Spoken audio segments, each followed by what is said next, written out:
Alors, on va terminer cet AG par une petite confrontation amicale entre Éric Piolle, maire de Grenoble, et Geoffroy Roux de Bézieux, le patron du MEDEF. Je vous invite tous les deux à me rejoindre sur scène.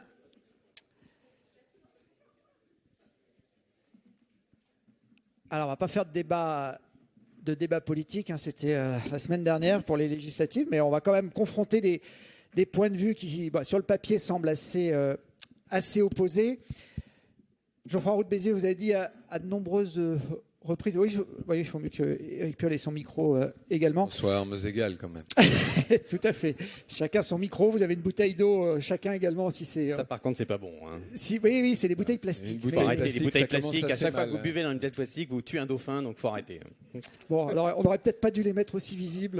Moi, je les prends jamais devant moi. J'ai toujours une gourde, et donc j'ai toujours tendance comme ça. Mais ceci dit, elles sont pleines. On pourra peut-être les ramener au magasin. On pourra les ramener. Geoffroy Roux de Bézieux, je vous interpellais sur vos dires assez réguliers en expliquant que la transition écologique demande de changer radicalement de modèle. On l'a vu d'ailleurs ce soir avec les différents témoignages sur cette scène. J'imagine par contre que ce nouveau modèle que vous appelez de vos voeux, c'est pas celui de la décroissance ? Alors, si on dézoome un peu, je ne sais pas où est passé Patrick Artus. Il est là, il est revenu au premier rang.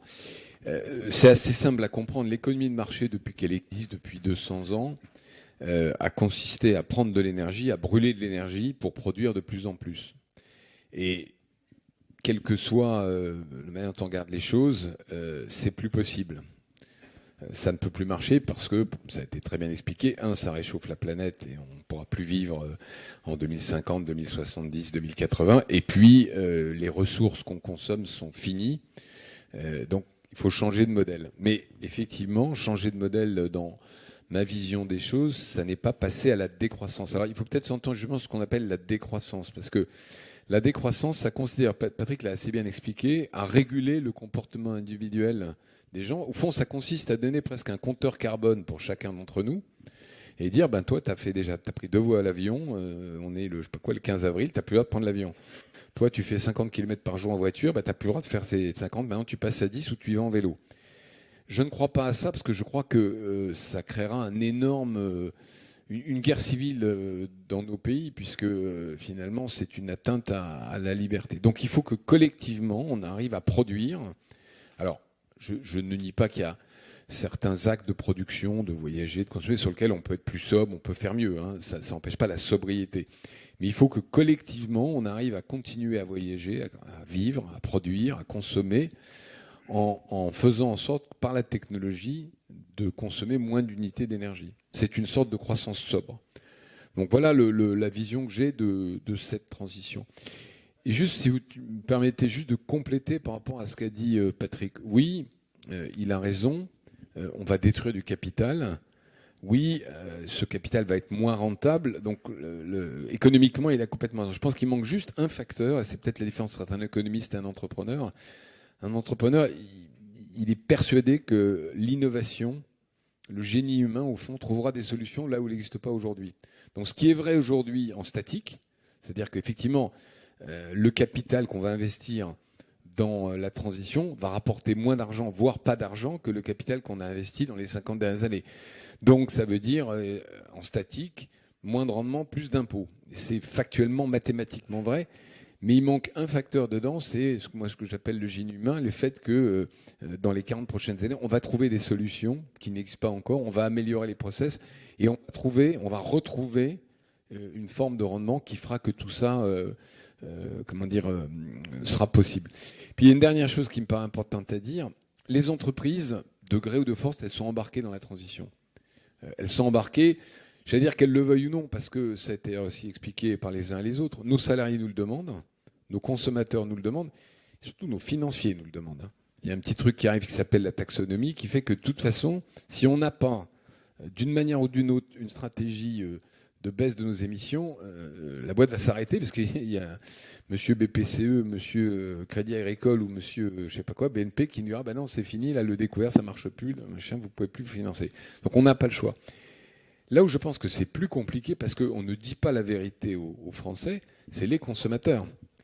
Parce que oui, il y a des militants, oui, il y a des gens qui, dans leur vie quotidienne, se comportent de manière formidable.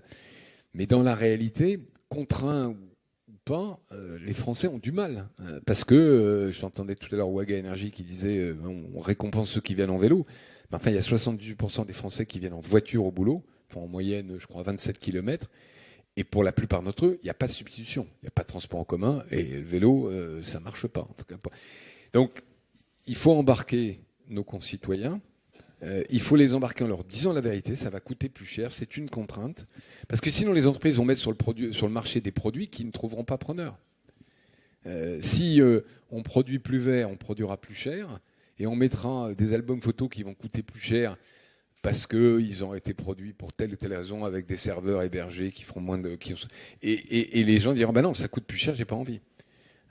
Donc, il y a vraiment un effort collectif, et je trouve qu'un des défauts de cette campagne présidentielle a été cette absence de discours de vérité sur la transition. Alors, je vous ai cité Geoffroy Roux de Bézieux, je vais maintenant citer Éric Piolle, qui dit souvent qu'en matière de croissance, vous êtes agnostique. Éric Piolle, ça veut dire quoi ?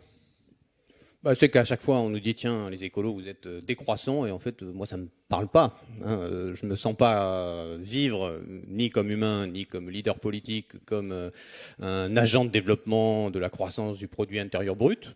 Donc, ce n'est pas un objectif dans ma vie, et je ne crois pas que ce soit un objectif de société. Bon, j'ai une petite culture matheuse, donc je me dis croissance infinie dans un monde fini. Il y a un moment, il y a un truc qui cloche. Je me dis que c'était un indicateur intéressant pour comparer les pays, et puis qui, pendant 30 ans d'après-guerre, a quand même correspondu à une promesse de progrès social par l'économie. Donc ça a plutôt fonctionné. Mais de fait, ça a atteint ses limites, et pas maintenant, hein, ça a atteint ses limites depuis une bonne quarantaine d'années. Donc, de fait, je ne suis pas croissanciste, ni technoscientiste, mais je ne suis pas décroissanciste non plus, parce que l'autre facteur qui me gêne dans le terme de croissance, c'est que ça crée un hiatus dans notre cerveau, parce que la croissance, en fait, quand on en parle, c'est la croissance du PIB comme objectif de société. Or, quand je m'adresse à vous aujourd'hui, entrepreneurs, la croissance, vous ne parlez pas de la croissance du PIB de la société. Vous regardez quel est le développement de votre chiffre d'affaires, vos risques, est-ce que vous avez des concurrents qui arrivent, est-ce qu'un client peut tomber, est-ce que des fournisseurs peuvent vous tomber, est-ce qu'il peut y avoir des contraintes sur le marché. Et donc, mélanger dans un même terme un message vis-à-vis d'un micro-acteur économique, quelle que soit sa taille, hein, qu'on soit tout seul ou 300 000, c'est la même chose en fait. Hein, les problématiques de croissance, vous pouvez être tout seul sur votre marché. Si vous n'êtes pas sur un marché où le client est captif, vous êtes quand même obligé de vous développer. D'abord, sans doute, vous avez une utilité sociale, et ensuite, vous avez des risques aussi et des envies. Donc, ce terme utilisé pour à la fois un objectif de société et l'indicateur conduit à des politiques derrière et des acteurs de la microéconomie, ça ne me convient pas. Et puis, évidemment, peut-être pour reprendre un peu les mots de Geoffroy, il y a 3 vecteurs en fait dans l'équation. Et il ne faut pas parler que juste de l'efficacité énergétique. Il y a combien on consomme, quelle est l'efficacité de ce qu'on consomme et quelle est la source d'énergie pour produire cette énergie. Hein, il ne faut pas oublier, il faut oublier aucun des 3. Et je pense effectivement que ça ne peut passer que par de la régulation aussi. On peut donner quelques exemples, hein, mais trafic aérien, vous disiez, bon, est-ce qu'il faut limiter le trafic aérien ? Trafic aérien, 1,5 milliard de passagers en 2001, 4,5 milliards en 2019, prévision 7 milliards en 2032. Donc est-ce que c'est un élément de notre liberté de nous déplacer en avion ? Je ne sais pas. Est-ce qu'aller passer le week-end à Lisbonne, c'est un élément de notre liberté ? Est-ce que, donc, voilà, on sait qu'on doit avoir moins de voitures. Il y a 10 ans, en 2010, on vendait 70 millions de voitures. 10 ans plus tard, 100 millions de voitures. Donc, et pourtant, on sait tous qu'il va falloir limiter le nombre de voitures, qu'il faut qu'on soit plus nombreux par voiture, qu'on ne peut pas être dans la cluse de Vorep à 1,04 passagers par voiture. Donc, on sait tout cela. Mais on a du mal à agir en fonction de ce que l'on sait. Donc ça, c'est un premier facteur, hein, ne pas oublier aucun des termes de l'équation. Le deuxième, c'est que vous êtes entrepreneur, vous savez que vous avez une trésor, un compte de résultat, un bilan. Et en fait, quand on parle de croissance, on parle que du résultat. Bon, la trésor, à la limite, pour objectif de société, on s'en moque un peu, même si, en fait, on cherche à sécuriser le changement, hein, et on voit bien qu'on a des chocs les chocs qu'on a pu avoir, les gilets jaunes, mais on en aura d'autres, c'est des chocs de sécurisation du changement, donc des chocs de trésor. Mais vous avez un bilan. Donc aujourd'hui, produire du compte de résultat en détruisant vos actifs, vous comprenez bien que ça ne marche pas. Mais en fait, c'est pareil pour la société. En France, cette année, nous vivons à crédit, en termes de ressources de la planète, le 17 mars. À partir du 17 mars, on détruit notre capital. C'est comme si, dans votre société, à partir du 17 mars, vous êtes en train de prendre les meubles du premier, démonter la machine, machin, et tout mettre au feu pour faire carburer le feu. Donc voilà quelques éléments qui me font dire que, en fait, croissance ou pas croissance, en fait, je ne pense pas que ce soit bon. Il faut revenir à des objectifs. On a créé des agrégats, c'est intéressant, les agrégats. On a plein de facteurs, on a des objectifs, on forme un agrégat, c'est notre nouvel indicateur, on fait tout ça, et on a tous fait, j'ai bossé 18 ans aussi dans l'industrie, et on fait cela. Et puis à un moment, ça colle plus, on revient aux objectifs de fond. Et les objectifs de fond, si on dit limiter la pollution sur Grenoble, ça va faire baisser l'étude des scientifiques là, qui ont bossé sur l'étude mobilière. On va gagner 3 mois et demi d'espérance de vie, mais on va baisser nos dépenses de santé d'environ 8 milliards sur le territoire grenoblois en l'espace de 20 ans. Donc on va faire baisser la croissance. Rénover les logements et nos logements, ça va créer un petit peu de croissance, mais ça fait baisser beaucoup l'énergie, donc ça fait la décroissance. Donc il y a des facteurs comme ça qui... Donc en fait, moi, cet indicateur ne m'intéresse pas, et non seulement il ne m'intéresse pas, mais je pense qu'il nous guide vers des mauvais débats. Moi, ce que je souhaite, c'est qu'on ait des débats sur comment on se loge, on se déplace, on s'alimente, comment on prend soin de notre santé, comment on remplit notre désir de culture, de sport, de liens. Et c'est plutôt vers ça que je vais. Et donc, la croissance, je me considère comme agnostique parce que j'ai pas envie d'être rangé dans le clan des croissancistes, mais j'ai pas envie non plus d'être rangé dans le clan des décroissancistes, ça me parle pas non plus. Faire décroître le PIB n'est pas un objectif en soi. Si c'est pour faire de la prévention santé et faire baisser nos dépenses de santé parce qu'on est moins obèse, et qu'on a réduit les inégalités, c'est super. Si c'est faire baisser notre PIB parce que on a arrêté nos usines, ça m'intéresse pas.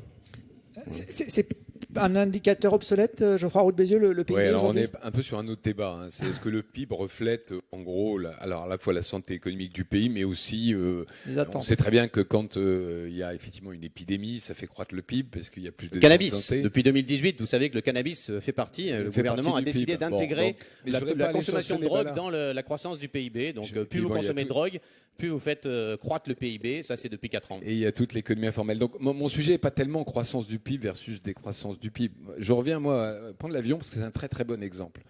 Donc, là, il y a 2 manières de prendre le problème de l'avion, qui n'est pas le plus gros émetteur, chacun le sait, mais qui est symboliquement contribue au réchauffement climatique. Et Eric Piolle a raison, tendanciellement, et mis à part la période Covid, on est sur une croissance à entre 5 et 10% de l'industrie aéronautique et donc des vols. Vous avez 2 manières de faire. Enfin, vous avez 3 manières de faire. Vous pouvez réguler collectivement.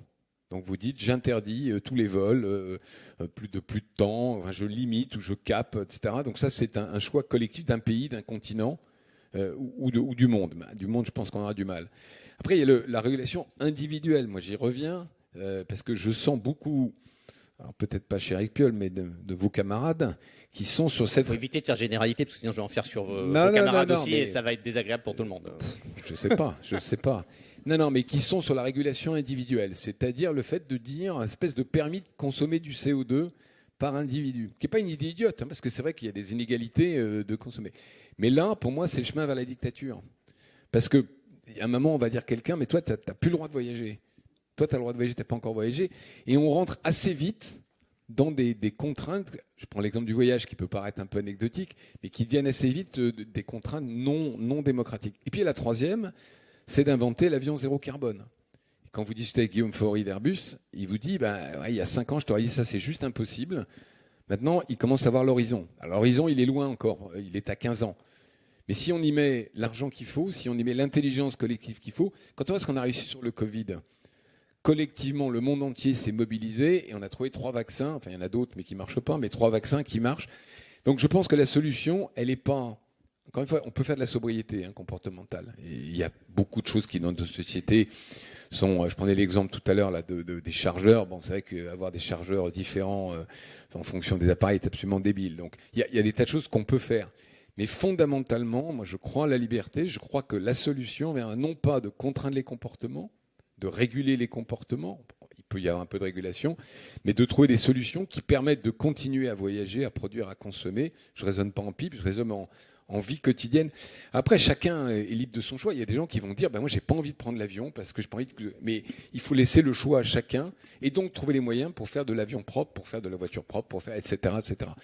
Et moi, je suis ravi de faire du vélo électrique. Laissons-nous le choix aux gens de rouler à 70 km/h ou 110 km/h devant une école. Laissons-nous le choix aux gens de mettre la ceinture ou pas. C'est-à-dire que la régulation, la vie collective est une régulation par définition. Oui, mais justement, donc, il y a des limites à cette régulation. Mais, Vous avez bien vu, quand on passe à 80, il y a un petit mouvement de protestation. Oui, mais on est passé de 60 à 50. Moi, j'étais ado, je me rappelle que tout le monde grognait en disant que c'était pas possible. Et puis à Grenoble, on est passé de 50 à 30. On nous a dit oulala. Et puis finalement, on a baissé de 30% notre tonne de blessés. Donc en passant à 30 Je pense qu'on est km/h. exactement sur les bons débats. À quel moment on rentre dans la vie des gens et on leur rend la vie impossible et à quel moment ils se révoltent? Il y a la régulation, ça c'est la vie collective est faite de régulation. Il y a le signal prix. Aujourd'hui, on subventionne Alors, le kérosène, donc c'est moins cher. Moi, j'étais à Londres avec mes enfants à Pâques, donc on ne prend plus l'avion. Ben non, En vélo. ben non. Et donc on a regardé évidemment J'ai fait le Paris-Londres moins cher. en vélo. Hein. Blague à part, je l'ai fait en vélo. Donc, Le moins cher. Il y en a qui tentent, il y en a beaucoup qui tentent par la mer, mais ça se passe Ouais, pas toujours très bien. Et je pense qu'il faut garder cela en tête. Mais en l'occurrence, on a regardé. Évidemment, le moins cher, c'est l'avion. Mais on s'est dit, en fait, on ne peut pas. On a fait notre bilan carbone. Moi, je suis à 5 tonnes, dont un tiers, c'est l'avion pour la mairie. Donc, je considère qu'on ne peut pas. Et donc, à la fin, on a regardé le train. Le train, c'était une pastille. Hein. On était 5 sur 6 à y aller. Là, c'était plus de 1 000 euros pour faire l'aller-retour. Bilan, on y a été en bus de nuit. Mais on fait des choix. On fait des choix. C'était très sympa. Hein. On arrive le matin, c'était très sympa. Je vous invite à le faire. Mais si vous faites, il y a, à mon avis, trois enjeux forts pour pour être à la hauteur des défis qui nous font face. Il y en a un, c'est que nous sommes dans une addiction au productivisme, à la consommation. On le sent bien, on a tous plein de nouveaux trucs, on voit un nouvel, on dit ah tiens c'est sympa, on voit la pub pour le voyage je sais pas où, on se dit c'est sympa, donc on est dans une addiction. Cette addiction, on ne peut pas dire qu'elle fasse notre bonheur, mais on est dedans. Donc ça c'est un premier facteur, changer notre culture, changer notre rapport au vivant. Il y a un deuxième, c'est la justice. Patrick le disait tout à l'heure, hein, la lutte contre les inégalités ne passe pas, la redistribution ne passe pas par l'impôt, elle passe par attaquer la rente. Hein, et aujourd'hui, il faut attaquer les situations de rente, c'est fondamental. Et en tant qu'entrepreneur, j'espère que vous serez tous d'accord pour dire qu'il faut attaquer les situations de rente et que c'est le travail qui paye et pas la rente. Et puis, il y a un troisième vecteur, c'est l'ignorance. C'est-à-dire que qui d'entre nous a fait ce bilan carbone ? Moi, je garde en tête que les enfants qui naissent aujourd'hui, ils devront naître en carbone quand ils ont 18 ans. Moi, j'ai fait mon bilan carbone, je suis à 5 tonnes. 5 tonnes, c'est beaucoup, hein, déjà. Il faut être à 2, et encore, il faut être à 2 en 2050, qui sera probablement 2040, puisque, effectivement, on ne réduit pas assez nos gaz à effet de serre, donc la date de neutralité va s'avancer. Derrière, j'ai plus grand-chose. Hein. 1 tonne, c'est les services publics. Pas trop les réduire, ils peuvent se réduire un petit peu, mais pas trop. L'alimentation, le logement, on essaie de faire attention, mais 5 tonnes, je me dis, tiens, il faut que je divise par 2, donc un tiers, ok, c'est l'avion, j'ai compris. Le reste, ça reste un sacré défi. Mais les 10% les plus riches en France émettent 18 tonnes. 18 tonnes, donc eux, ils doivent passer de 18 tonnes à 2 tonnes, divisé par 9 leurs émissions de gaz à effet de serre, en regardant juste les 3 facteurs de l'équation. Hein. Qu'est-ce que je consomme, quelle est l'efficacité énergétique de ce que je consomme et quelle énergie a été utilisée. Divisé par 9. Alors, voilà, quand on a 50 ans, on se dit, tiens, bon, j'aurai 80 ans, putsch. Quand les enfants qui naissent aujourd'hui, ils devront, eux, être à 2 tonnes. Alors moi qui ai plus de 50 ans. Et peut-être à moins. Je voudrais juste répondre à ça. Et je pense que ce facteur-là, l'ignorance, hein, là, des chercheurs du GIEC ont proposé de façon bénévole et facultative des formations aux députés, aux nouveaux députés sur les fondamentaux de la science. Je pense que tout le monde a intégré qu'il y avait un problème sur le climat, mais on n'a pas intégré à quel point et quelle était la rupture que nous avions à faire. Et donc, c'est cela, moi, qui m'intéresse, de dire comment provoquer ce changement de culture. Et donc, c'est pour ça qu'on met des petits chocs. Le 30 km/h, on lance un menu végétarien quotidien à la cantine en septembre. On essaie de mettre des petits chocs pour dire, tiens, il faut changer notre culture, notre rapport au vivant. Et évidemment que la technologie, la science, l'entreprise vont être structurants et fondamentaux, puisque toutes nos activités, on devra les réemboîter dans ces 2 tonnes et on devra les réemboîter en disant, qu'est-ce que ça nous amène comme sécurité ? Qu'est-ce que ça nous amène comme fait communautaire? Comment on prend soin du vivant et du bien commun? Qu'est-ce que nous amène comme sens? Puisque je crois que vous l'avez dit, les entrepreneurs qui est là l'ont dit, les nouveaux salariés, et d'ailleurs les nouveaux entrepreneurs, ils cherchent du sens dans leur action. Donc là où il n'y aura pas de sens, il y aura sans doute des difficultés pour trouver de la main-d'œuvre aussi. Bon, j'ai envie de changer de focus. Bon, on n'est pas d'accord. Vous voulez de la régulation, moi je veux de la liberté. Mais Régulation et prix. Ouais. oui, mais justement, c'est le deuxième point. Là où on peut être d'accord, c'est qu'il faut du prix. Puisque en réalité, si on regarde les choses avec un tout petit peu de dézoom, on ne paye pas aujourd'hui les externalités négatives de nos entreprises, puisqu'il n'y a pas de prix réellement du carbone. Et donc c'est pour ça qu'au MEDEF, on a fait le choix, il y a maintenant, quand je suis arrivé, il y a maintenant 4 ans, de changer de pied. On était le premier patronat européen à le faire, et de soutenir la taxe carbone, qui a été évoquée par Guy Sidos tout à l'heure et Patrick Artus. Avec un bémol tout de suite, c'est que si on se met à payer le carbone, nous les industriels européens, puisqu'il faut le faire au niveau de l'Europe, il faut être sûr de 2 choses. Parce qu'au fond, ça veut dire quoi? Ça veut dire qu'on essaie d'inventer un capitalisme européen décarboné, plus social, mais il faut être sûr qu'on soit bien protégé. Et là, il y a tout de suite une petite faille, ça permet de répondre d'ailleurs à la question que posait Guy Sédos sur la taxe carbone, c'est que je crains qu'elle soit fortement contournée par des pays qui ne joueraient pas le jeu. Je vais expliquer ce que je veux dire. C'est très facile pour la Chine, pour l'Inde, de mettre toutes ces usines qui ont des sources d'énergie moins carbonées pour l'exportation, et donc de dire, regardez, mon boulon, ma pièce de métal ou mon objet plastique a été produit dans telle usine dont le mix est fait avec de l'énergie propre, donc je ne paye pas la taxe carbone, et de réserver les centrales à charbon, les centrales à fioul ou les centrales à gaz pour son marché domestique.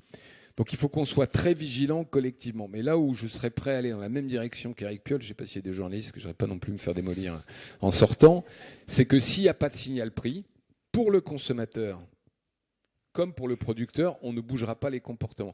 Le signal prix, c'est la bonne manière de réguler sans enfreindre la liberté. Parce qu'à un moment, si quelqu'un veut continuer à voyager alors qu'il a dépassé les 2 tonnes, il faut qu'il en paye le prix. Et que ce prix soit suffisamment dissuasif pour que globalement les comportements baissent. Et c'est vraiment la différence, je pense, entre celui qui croit à la liberté, c'est-à-dire au comportement du marché avec des aiguillons, et celui qui croit à la régulation. Donc ça met en lumière Moi, je crois deux fondamentalement à la philosophies de liberté. Vous savez, s'il y a trop de régulation, il n'y a plus de liberté. Je dirais même que le chemin que nous avons devant nous ne pourra être qu'un chemin de liberté, notamment parce que en fait l'avenir est incertain. Donc ça serait ce qui est important, c'est que nous gardions et nous conservions nos valeurs tout au long du chemin. Et on voit que c'est un défi. On voit particulièrement en ce moment que ça va être un défi. Donc je suis profondément pour la liberté, mais la liberté ne m'empêche pas de ne pas hurler quand je mets ma ceinture dans la voiture, quand je roule pas à 100 devant une école. Il y avait 17 000 morts par an, on est tombé à 3 000. On se dit tiens, c'est plutôt un progrès. C'est un même exemple si ça qui est un peu facile, Oui, mais il y en a plein des exemples un peu faciles. Parce que l'exemple de l'avion zéro carbone dans 15 ans, moi je regarde, est-ce que il y a, en 2001, quand il y avait 1,5 milliard de passagers, est-ce que nous vivions dans un monde oppressé où il n'y avait pas de liberté? Oui, bon, moi je me rappelle... Non, mais bien sûr, mais c'est parce que... Alors là, j'ai une réponse très simple, c'est que les 3 milliards de plus, ce ne sont pas les mêmes qui sont bons. C'est les pays émergents, c'est des gens qui n'avaient pas accès à l'avion. Mais bien sûr que si. Regardez l'évolution des vols intérieurs en France, et ça, je vous garantis que non. Les vols intérieurs en France ils sont supprimés par le TGV, donc c'est pas vrai. Non, ça c'est factuellement faux, et c'est le truc qui a repris le plus vite. La différence entre mes copains qui bossent dans l'aviation sont eux-mêmes sidérés par le fait que ça a repris si vite. Que c'est repris si vite, peut-être. 94% le mois dernier. Je peux parler ou pas? Oui, mais... Moi, je vous dis exactement l'inverse, c'est-à-dire que l'accroissement des émissions carbone aviation terrestre, elle vient du fait qu'on a donné les moyens à la classe émergente des pays émergents, classe moyenne, le niveau de vie occidental ou pas très loin. C'est ça le sujet aujourd'hui. L'Européen, le Français moyen, il produit moins de carbone qu'il y a 10 ans. Les usines françaises ont fait baisser leurs émissions carbone. Bon, mais pendant ce temps-là, et on peut les comprendre, vous avez des pays dans le monde entier qui disent les Européens, vous êtes gentils, ou les Occidentaux, vous êtes gentils plus exactement. Vous avez, entre guillemets, émis du carbone et pollué pendant 30 ans. C'est notre tour. Enfin, ils ne disent pas comme ça, heureusement, mais l'esprit, c'est un peu ça. Et c'est un peu ce que disent les Chinois et les Indiens quand on a des négociations mondiales. Moi, je suis assez frappé. Il y a un truc qui s'appelle le B20. Alors, malheureusement, il y a les Russes dedans, donc un peu compliqué en ce moment, mais qui est les 20 plus gros. C'est l'équivalent du G20. Mais il y a une césure énorme entre, en gros, les Européens, qui sont dans une démarche vous trouvez que ça va pas assez vite, mais dans une démarche de baisser leurs émissions à la vitesse à laquelle ils peuvent les en investissant, on l'a vu tout à l'heure avec les 4 chefs d'entreprise, très fortement dans la transition. Et puis des pays émergents, c'est l'Indonésie qui va présider le G20, donc le B20, qui dit mais non, nous c'est pas notre problème, il faut qu'on continue à ouvrir des centrales à charbon, on en a besoin, etc. Donc on a aussi un sujet de modèle de capitalisme européen qui essaye d'être vertueux contre, ou en tout cas à côté d'autres modèles capitalistes qui fonctionnent très différemment. D'où la nécessité de se protéger, d'où d'ailleurs une forme de démondialisation qui va arriver. Parce que d'une manière ou d'une autre, le choix va être fait de produire en Europe à moindre coût carbone. On n'aura pas le choix. Sinon, on aura tout perdu, on n'aura plus d'usine et on n'aura pas sauvé la planète. Alors peut-être 2 petits mots, je ne sais pas si vous aviez encore des questions, mais deux petits mots. Mais quand ça déroule, il pose plus de questions, donc c'est bon. Non, mais on peut changer de sujet aussi. C'est pas moi qui dis qu'on va pas assez vite. Vous dites que ça va pas assez vite. C'est aujourd'hui la loi. Non, c'est pas le GIEC non plus. C'est le Haut Conseil pour le climat qui a été mis en place par le président Macron qui dit qu'on va 2 fois moins vite que ce qu'on devrait, et c'est les engagements de la France. La division par 2 de la consommation finale d'énergie en 2050, c'est pas un truc de beatnik écolo en sandales qui dit bah non, vous voulez diviser par 2 la consommation énergétique, machin. C'est la loi française votée. C'est la loi française votée. Donc aujourd'hui, moi, je demande juste, en fait, à ce que déjà on respecte les engagements de la France qui pour l'instant ne sont pas tenus. Et je me dirais, tiens, en fait, là déjà, on aurait commencé à monter la pente. Parce que même dans les endroits comme à Grenoble, qui a été choisi par l'Union européenne pour être capitale verte de l'Europe, même dans les endroits où les gens trouvent que peut-être on va un peu trop vite, même là, on est toujours aux fraises par rapport à là où on devrait être. Moi, mon problème aujourd'hui, c'est de me dire, je ne vais pas assez vite. J'ai l'impression que les gens, ils grognent un peu parce qu'on bouge les choses peut-être trop vite. Et en fait, moi, je regarde factuellement nos baisses d'émissions de gaz à effet de serre, celles qu'on émet ici, celles qu'on importe, et en fait, on ne va pas assez vite. Je suis d'accord avec vous, et ça renvoie d'ailleurs à ce qu'a dit Patrick Artus tout à l'heure. Nous, on a fait faire une étude par Execode, mais c'est à peu près les mêmes chiffres. En gros, il faut rajouter, nous on est à 2,2 de PIB, enfin ça revient à peu près au même, c'était à peu près 80 milliards d'investissements par an en France, et c'est évidemment équivalent dans les autres pays, pour qu'on soit dans la trajectoire nécessaire. Alors on n'est même pas à 2000, on est au moins 55. Bon, parce qu'après, ça devient très très difficile à cause justement des performances technologiques. Ces 80 milliards, ils se répartissent moitié-moitié. Il y a 40 milliards pour les entreprises d'investissements supplémentaires, mais il y a aussi 40 milliards pour les ménages. Et je reviens au grand mensonge de la campagne présidentielle, enfin mensonge par omission, on va dire, au grand absent, plutôt pour être plus nuancé dans mes propos de la campagne présidentielle, c'est que pour atteindre nos objectifs, nous, il va falloir dépenser 40 milliards, on les a pas, c'est pour ça qu'on réclame des baisses d'impôts de production, mais les ménages vont devoir investir essentiellement en transport et isolation des bâtiments, 40 autres milliards, et ils les ont pas non plus. Et personne leur a dit, et en plus, alors je vais faire mon gauchiste de base, et en plus, c'est proportionnel au revenu, enfin c'est disproportionnel au revenu, plus exactement, c'est-à-dire qu'évidemment, en part du revenu disponible ou du patrimoine à investir, c'est plus fort dans les ménages modestes que dans les ménages aisés. Et là, je pense qu'il y a un sujet d'intérêt collectif pour dire aux gens, voilà ce qui nous attend, comment on fait collectivement, sans opposer les gentils écologistes en sandales, c'est ça que en tongs, et les méchants patrons en mocassins cirés et je ne sais pas quoi d'autre d'ailleurs, mais oui. Et aux cigares et aux hautes formes, quoi. Peut-être une réaction là-dessus. C'est intéressant de voir en fait qu'il coûte beaucoup plus cher de ne pas agir que d'agir. Et ça, pour des entrepreneurs dont le métier est d'anticiper et de gérer les risques, je pense que c'est fort. Patrick soulignait tout à l'heure qu'il nous manque 2 points pendant 30 ans par rapport à ce qu'on fait aujourd'hui. 2 points 30 ans, c'est 60%. Du PIB, on pourrait se dire. 60% du PIB, c'est l'augmentation de la dette publique depuis 1996. Donc dans les 25 dernières années, entre 1996 et 2002, nous avons augmenté la dette publique de 60%, et pourtant, on a très très peu fait là-dessus. Donc ça veut dire qu'aujourd'hui, à ne pas faire, nous dépensons nos sous dans on ne sait pas quoi, mais en tout cas rien qui vaille pour préparer l'avenir de nos enfants, les miens et ceux qui sont en train de naître aujourd'hui, qui devront être neutres en carbone demain.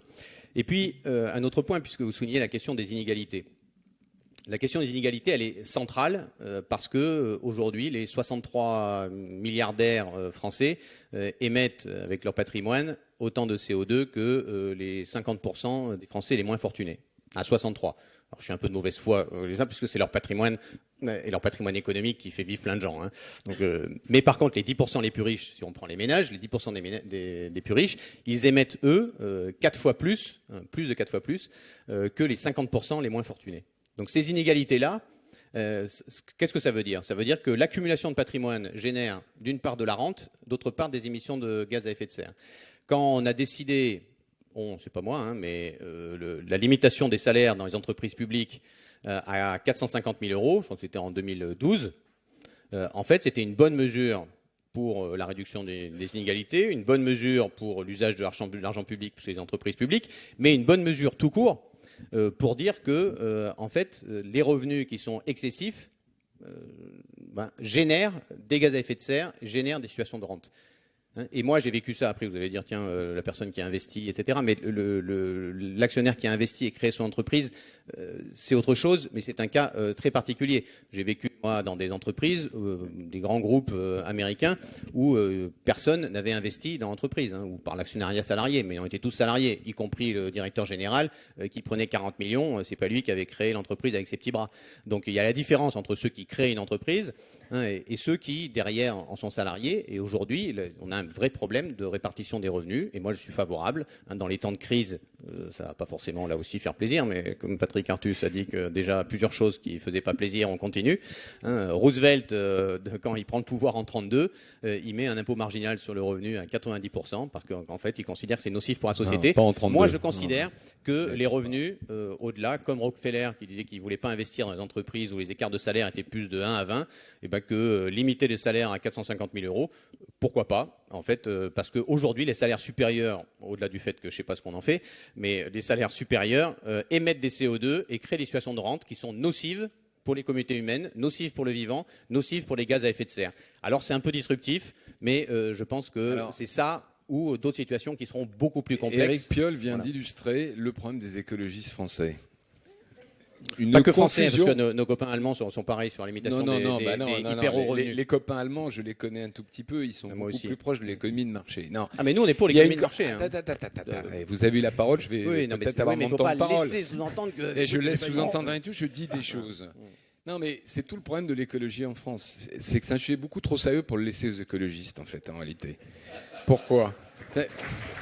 C'est un sujet scientifique, c'est un sujet effectivement de signal prix, c'est un sujet de target, comment on fait pour atteindre les moins 55 en 2030, et là-dessus, on est assez aligné.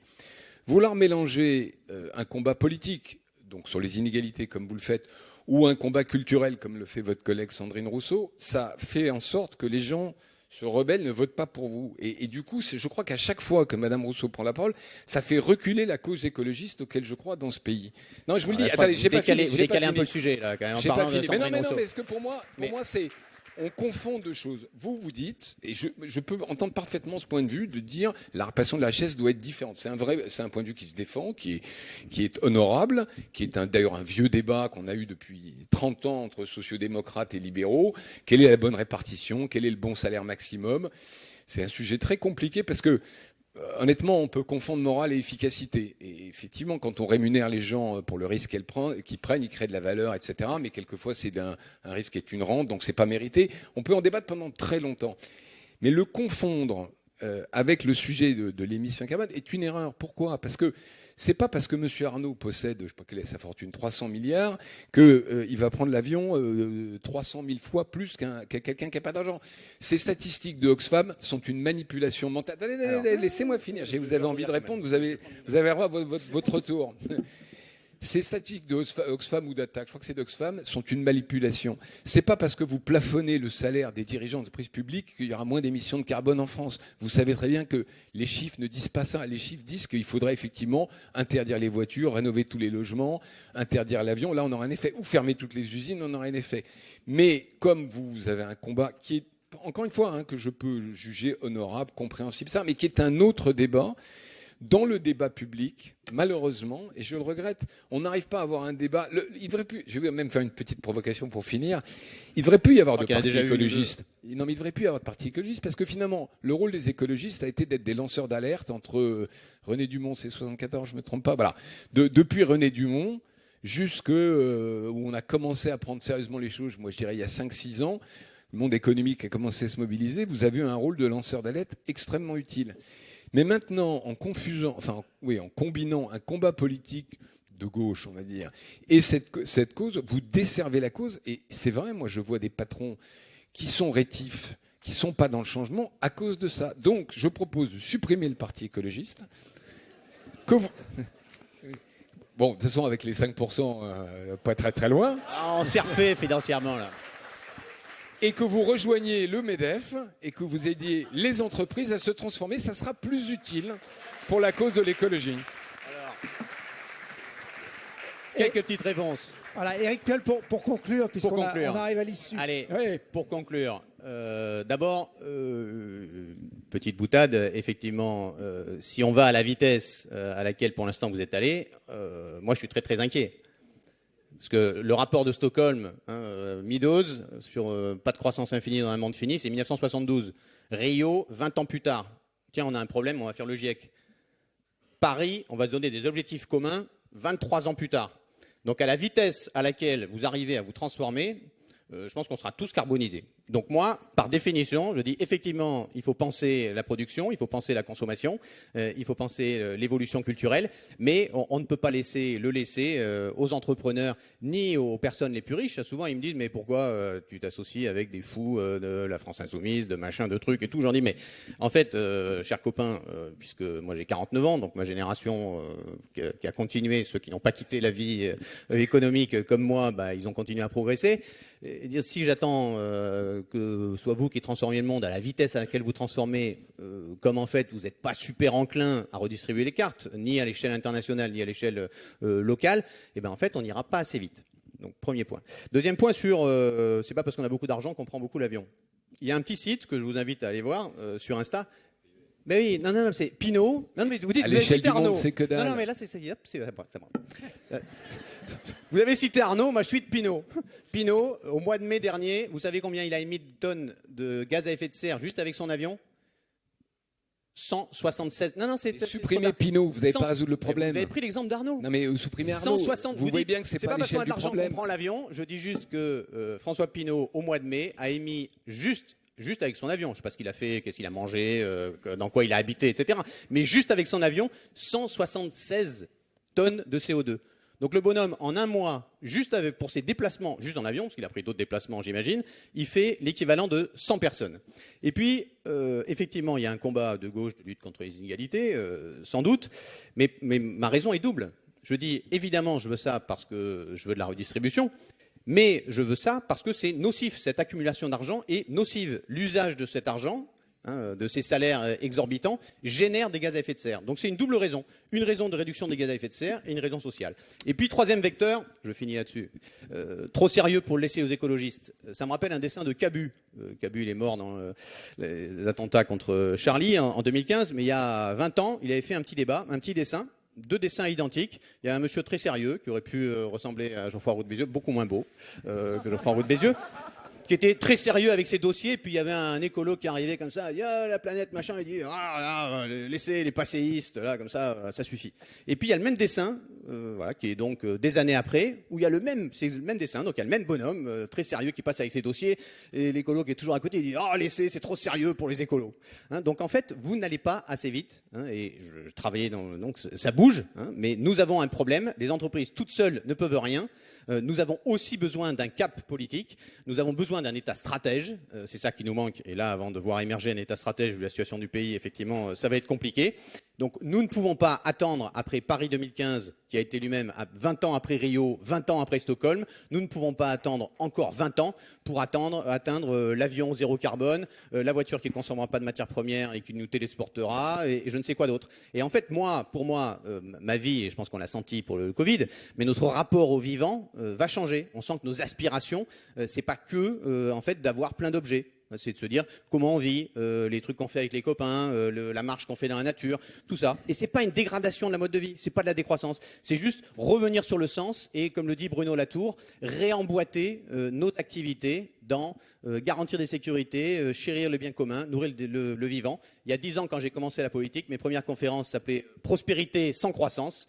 Et je continue, 10 ans plus tard, à penser qu'on peut avoir une prospérité, c'est-à-dire une vie digne, durable. Le but de la société, c'est de durer de façon digne et que chacun puisse construire sa vie. Et je pense que nous pouvons faire ça. Nous avons besoin fondamentalement des entreprises. Nous avons besoin aussi de régulation, de cap prix, de travail collectif et d'un État stratège. Merci. Bon, merci à tous les deux, en tout cas, pour ce débat vif mais intéressant. On a compris que vous n'étiez pas d'accord, notamment sur la méthode, mais ça, on n'avait pas trop de doutes. Mais en tout cas, vous êtes respectés dans la prise de parole. J'avais l'impression d'être dans un débat politique. La semaine dernière, j'ai fait Émilie Chalas contre Elisa Martin. J'ai juste posé une question et puis elles ont échangé ensemble.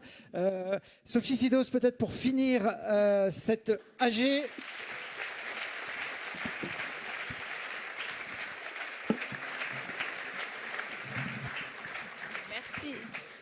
Merci à tous les deux d'avoir débattu. C'est intéressant de débattre. Ça prouve qu'au MEDEF, on est quand même très ouvert et qu'on ne se pose pas des limites. Donc c'est ça qui est intéressant, c'est de débattre ensemble, de se rencontrer, d'avancer dans la transition écologique. Le mot de la fin, pour moi, ça va être un peu en dehors du sujet, vous allez me dire, mais je vais vous parler de cet été du festival Berlioz qui va avoir lieu chez nous. Au moins là, on sera tous d'accord. On va passer un bon moment. On va écouter un peu de douceur, 2 minutes, enfin 1 minute. Et puis, j'aimerais bien que ma Dream Team, celle qui travaille tous les jours au MEDEF, monte sur scène pour qu'on vous voit de plus près parce que c'est vous qui le faites marcher. J'aimerais tous vous remercier. Alors, vous allez voir, la parité n'est pas très respectée chez moi. On manque un peu d'hommes, mais bon, on se demande pourquoi. Et puis, à la fin, j'aimerais quand même qu'on applaudisse tous nos chefs d'entreprise qui sont là ce soir, qui ont passé du temps pour nous écouter. J'espère qu'ils ont appris des trucs. Et sans vous, on serait pas là. Et un grand merci à vous tous. Et puis un peu de musique. Il nous manque encore Emmanuel, notre seul homme. Allez, Emmanuel, viens là. Merci à tous et merci pour cette soirée et au débat.